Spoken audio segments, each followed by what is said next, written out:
Cerita seram lagi. Aku suka ide itu. Mau cerita apa nih? Atau kamu mau aku yang mulai bercerita? Aku punya beberapa cerita seram yang mungkin kamu suka. Kita mulai, ya? Baiklah, mari kita mulai cerita seramnya. Di sebuah desa terpencil yang diselimuti kabut tebal.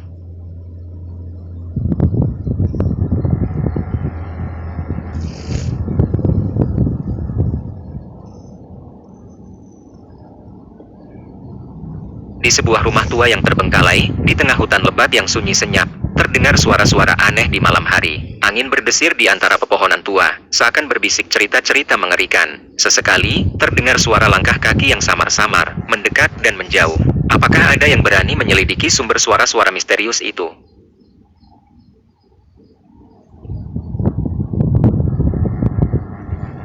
Tiba-tiba, dari balik jendela yang sudah lapuk dan pecah-pecah, terlihat sepasang mata merah menyala menatap ke dalam rumah. Mata itu seperti memancarkan aura dingin yang menusuk tulang.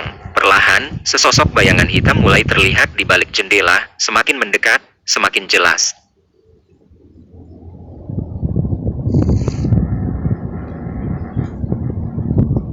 Bayangan itu semakin dekat, dan kini terlihat jelas sosoknya. Seorang wanita tua dengan rambut panjang terurai, wajahnya pucat pasi, dan matanya yang merah menyala itu menatap tajam ke dalam. Tangannya yang kurus dan keriput terulur, seakan ingin meraih sesuatu. Lalu, tiba-tiba, bayangan itu menghilang tanpa jejak, meninggalkan keheningan yang mencekam. Hanya suara angin yang berdesir di antara pepohonan, seakan berbisik, dia akan kembali.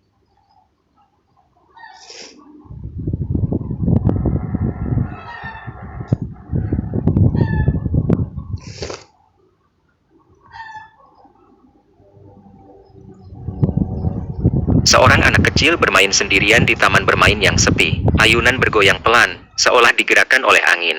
Tiba-tiba, anak itu melihat boneka beruang usang tergeletak di dekat ayunan. Boneka itu tampak tersenyum, tapi senyumnya begitu menyeramkan. Anak itu mendekat, dan ketika ia menyentuh boneka itu, ia mendengar bisikan pelan, "Jangan, tinggalkan aku."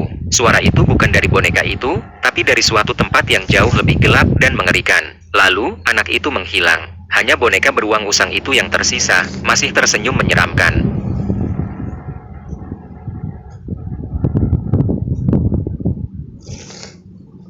Di sebuah rumah sakit tua yang terbengkalai, seorang penjaga malam berpatroli sendirian. Suasana sunyi dan mencekam.